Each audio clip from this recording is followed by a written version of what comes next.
عمرك وأنت بتتفرج على فيلم حسيت كأنك دخلت بيت حقيقي؟ بيت شبه بيتك أو شبه بيت جدتك أو شبه بيت قرايبك اللي بتزورهم في الأعياد، بيت دايمًا تحس إنه حقيقي أو تحس إنه بيضمك، بيت فيه روح وفيه حياة، مش دايمًا الموضوع ده بيظهر معانا في الأفلام اللي بنحسها بجد، اللي بنتأقلم معاها في الأفلام أو في المسلسلات وبنتعايش معاها، وهي دي الحاجات اللي بتطلع معانا ترند وبنشوفها على طول، وبنستنى لها أجزاء تانية دايمًا، لإنها بيوت حقيقية. بس هل الموضوع ده صدفة؟ هو استحالة يكون صدفة، الموضوع وراه عين بتشوف. وإحساس فاهم هو عايز يوصّل لك إيه من غير حتى البطل ما يتكلّم، وبطل النقطة دي هو بيبقى مهندس الديكور. زمان في الأفلام الأبيض وأسود والمسلسلات القديمة، كنت بتعرف كل حاجة عن البطل من الlocation من قبل حتى البطل ما يظهر أو يتكلّم. لو البطل غني وأرستقراطي كنت بتلاقي إن البيت مساحته واسعة، بتلاقي نجف كريستال، بتلاقي ستاير تقيلة وشغل القايمة وشغل بتاع زمان. ولو البطل فقير كنت بتلاقيه ساكن فوق السطح، بلاط، ترابيزة عليها مفرش نُصّه متشال، والطبق الألومنيوم بتاع زمان. كانت التفاصيل دي كلّها بتتكلّم معاك قبل حتى البطل ما يظهر، وعشان كده كُنّا بنحس إن التفاصيل دي حقيقية. النهارده للأسف بقينا أغلب الحاجات اللي بنشوفها كلّها صور متاخدة من إنستجرام أو من Pinterest، كلّها بقت كل الديكورات عبارة عن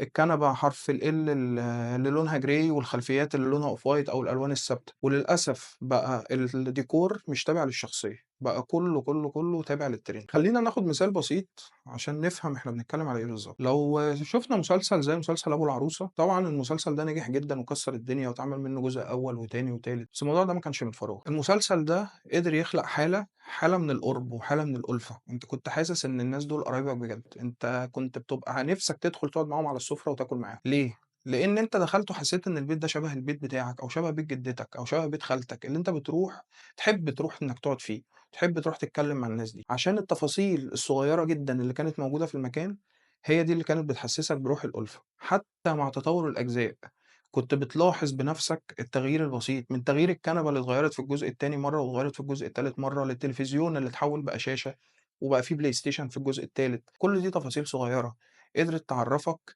إن المكان ده مكان عايش ومكان حي، مكان لسه متشعبط في الزمن القديم وبيواكب تحديات العصر الجديد. إزاي برضه؟ لإن عبد الحميد اللي شُفناه ماسك في الأصالة وفي البيت اللي أبوه بناه لولاده اللي مهما لفّوا وراحوا دايمًا بيرجعوا للبيت، حتى الحفلات وحتى كل حاجة كانت عنده في البيت.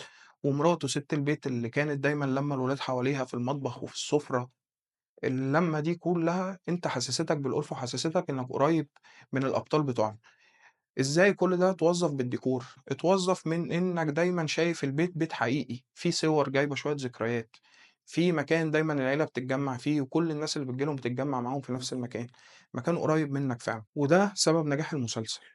عشان كده إحنا ليه بنقول ليه ما فيش مسلسلات بتتكلّم بنفس الطريقة النهارده؟ لإن كُلّه النهارده زي ما قُلنا من شوية، كُلّه بيتكلّم في الtrend، كُلّه بيشوف هنعمل إزاي فرقعة، والبيوت كُلّها بقت نسخة مكرّرة من بعض، وبقى نفس الديكور حتى تحس إن هو تقريبًا فيلتين أو 3 وشقتين أو 3 مع بعض كده هُم بيتأجّروا لكل الlocations بتاعة المسلسلات والأفلام، وكُلّه بيتفرّج عليها. الدور الحقيقي لمهندس الديكور مش مجرّد شخص بييجي يفرش المكان ويمشي، مهندس الديكور بيقرا الشخصية وبيحلّلها.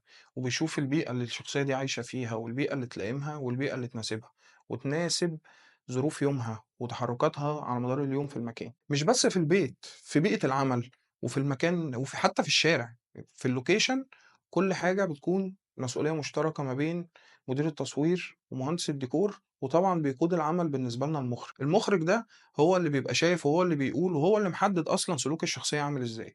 عشان كده في التصميمات برّه السينما بقى ولمّا بنروح لتصميمات البيوت، أنت اللي بتكون المُخرج، أنت اللي بتقول لمهندس الديكور أنا عاوز أعمل كذا، أنا باتحرك بالشكل الفلاني طول اليوم، أنا باكون في البيت في وقت معيّن، محتاج إضاءة شكلها عامل إزاي، أنت اللي بتقول محتاج زرع، محتاج ألوان، محتاج أي حاجة أنت محتاجها، أنت المُخرج بتاع الحياة.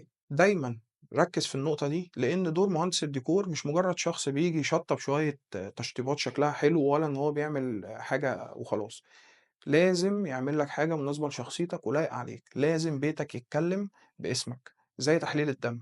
أول ما أدخل البيت لازم أحس إنه بيتك، ولازم أعرف تفاصيلك من قبل حتى ما أنت تعرّفني بحاجة. ليه بقينا بنحس إن البيوت ما فيهاش روح؟ مشكلتنا دلوقتي إن البيوت كلها بقت صور طالعة من كتالوجات، كتالوجات أثاث، متصممة أصلًا عشان تبين لك إن الأثاث ده شكله حلو في التسويق، عشان تنزل تشتري، إنما في الفعلي مش مناسبة أصلًا للتصميمات بتاعتنا ولا لمساحات الشقق ولا المساحات اللي موجودة عندنا النهارده. دايمًا التصميمات دي شكلها حلو، بس لمّا بتيجي تنفذها على الطبيعة بتبان من غير روح. ليه بتبقى من غير روح؟ لإن أنت مش بتحط منها أي حاجة من شخصيتك، أنت بتاخد صورة copy paste بتحطها عندك. طب ليه إحنا وصلنا للنقطة دي؟ وصلنا عشان إحنا بقينا كلنا دلوقتي ماشيين ورا الtrend، وأكتر حاجة مستفزة دلوقتي يقول لك الألوان الtrend، من إمتى الألوان بقى فيها trend؟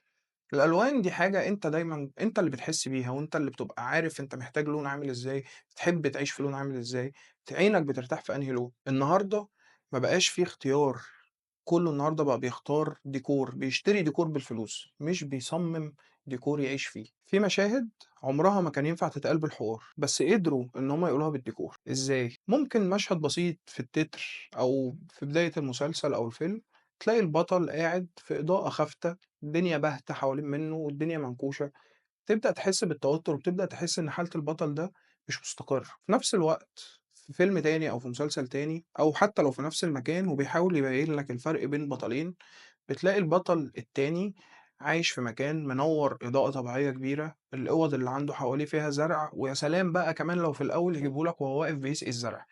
المشهد ده حتى لو من غير ولا كلمة بيبين لك الفرق بين الحالة النفسية للبطل ده وهو الحالة النفسية للبطل ده. دي حاجات عمر ما يقدروا يقولوها لك، ولو قالوها بالكلام أنت هتقفل من المشهد كله، وهتقفل من الموضوع أساسًا من الأول.